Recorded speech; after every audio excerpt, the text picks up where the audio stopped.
নমস্কার, কেমন আছেন সবাই? শীত তো চলে এলো, তো শীতকালীন রান্না শুরু হয়ে গেছে।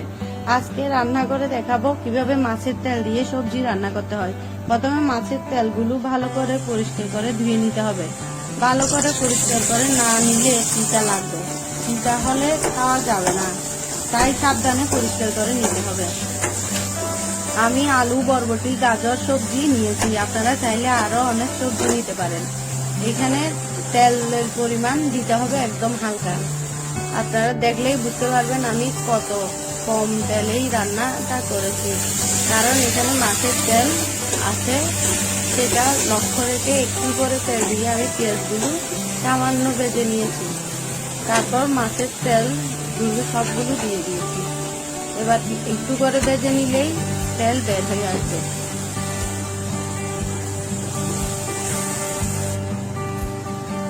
দেখুন কতটা তেল বের হয়ে এসেছে। এবার সবজি দেওয়ার পালা।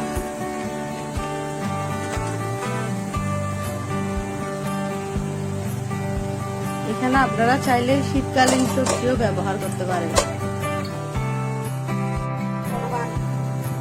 এবার ডেকে দিয়ে কিছুক্ষণ কষিয়ে নেব। এবার দিয়ে দেব হলুদ, মরিচ, আদা, জিরা, ধনিয়ার গুঁড়া,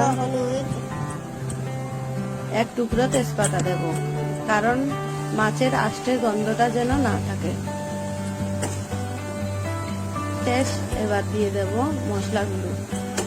মশলা দিয়েও ভালো করে কষিয়ে নেব, নেড়ে ছেড়ে আস্তে আস্তে ভেজে নেব। এই রান্নায় কোনো পানি ইউজ হবে না, মাছের তেলেই মাছ রান্না হয়ে যাবে।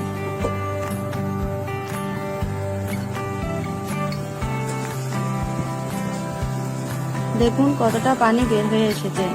এই পানিতেই সব সবজি সিদ্ধ হয়ে যাবে, আর পানি দেওয়া লাগবে না। এভাবে বারবার নেড়ে দিতে হবে যেন নিচে লেগে না যায়। নিচে লেগে গেলে স্বাদটা নষ্ট হয়ে যায়। এবার ধনিয়া পাতা ছিটিয়ে দিয়ে রান্না শেষ করে নেব।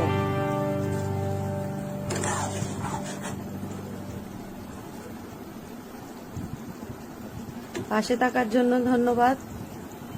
আজকের মতো টাটা। আমার রান্না যদি ভালো লেগে থাকে তাহলে অবশ্যই লাইক, কমেন্ট দিয়ে পাশে থাকবেন। তরকারি ডান।